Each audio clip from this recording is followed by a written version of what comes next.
to reveal this project that I'm going to be working on now.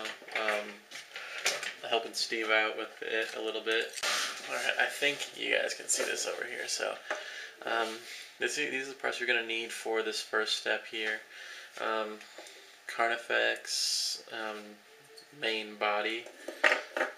Going to be using 2 of these, the spine backs or spine banks, whatever they're called. I've only got one, and I've got one normal one, so I'm going to be modeling spines onto it. You're going to need 4 scything talons. I'm using 2 large and 2 smaller ones, but you can use all of the large ones if you want. The legs from the Carnifex, the tail, the base. This one's having a regeneration head. You're going to need a lot of green stuff and a whole lot of bits. One other thing you're going to need that most people forget for this project of this magnitude is you're also going to need a pretty good sized bag of gummy worms.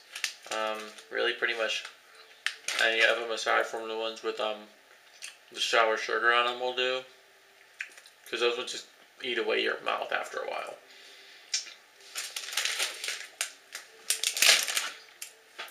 Don't want an X-Acto knife.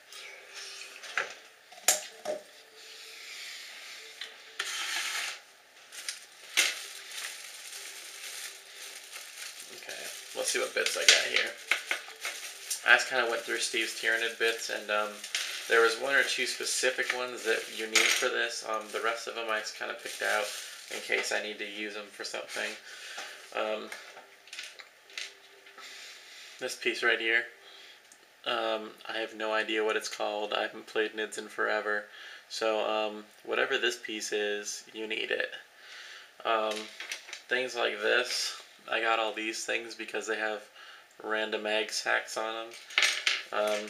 Got some carapace pieces, some adrenal glands, all that kind of stuff. Some rippers for some not completely formed gone heads. So let's start off with the easiest thing here. Take your X-Acto knife. Alright, so you've got this piece here, and it needs to be cut in half straight down this way. So you get 2 little stabbies. These are going to be mandibles, basically. You want to make sure you have a sharp blade also.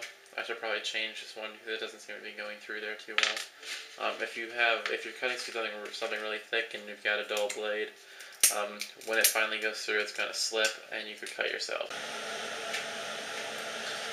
Okay, if you can see here, this jaw piece now kind of acts like a mandible. This part was taken from another video for converting a Tervigon. It's a really great idea, so I'm going to try to kind of combine a few different of the conversion videos out there and add my own kind of things to make one that's hopefully better than any one of them. But if you look, the 3 holes on the Carnifex head, it goes just below that.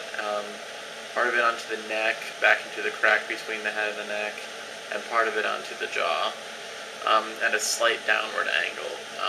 I'd take a look at the Tyranid Codex to see, at the picture, the concept art of it to see that, but I'm just going to put the other one on here in a minute, but yeah, each individual piece is just like that. Okay, and there is the finished head. Not really the finished, but both of them are on there. We're still going to have to green stuff in the gaps, but yeah, that's pretty much spot on to the picture. And this one, Steve is using the regeneration head. Okay, if you look at the picture of the Tervigon in the Codex, you can see clearly at least 2 sections of carapace with these spines on it. But if you look on there, you'll notice that its back kind of comes up like this one does, but it comes up really high and then kind of juts back down, kind of give it like a really large internal volume. So what I'm going to be doing is I'm going to be needing to shave down part of this one, because I'm going to be kind of leaning the body back a little bit and angling this one down slightly. So in order to achieve this, I'm going to shave off just a small piece of this right here first. Then this horn here is going to have to be sliced off in order to fit the second piece of carapace over it. Okay, if you look now, I've sliced off that there under the bottom, and then I took my side cutters here, or whatever they're called, and end cutters, and just clipped that horn off. It's a lot easier than trying to cut it with the knife. So, and you can tell when I put this on now, I have free rein to kind of move it up and down to try to get a better angle there. And what you're going to have to do now is, if you notice, you'll try putting these two pieces together. They're not going to fit down really well. That's because this piece right, these pieces here need to be sliced down. So I'm going to do that with the end cutters too. Okay, so I'm getting ready to put on this first piece of carapace here.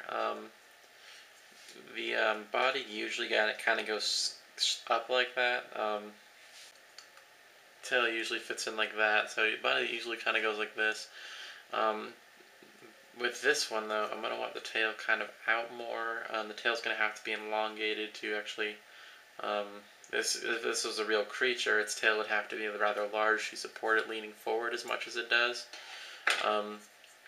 And I'm putting a little bit of green stuff here to prop this up a bit, so that it can kind of, so it can angle downwards, but still not force the head to be in this first set, because we're going to have to build more ribs. So it's got to be up higher and at an angle, so that the next piece, there will still be room for a head.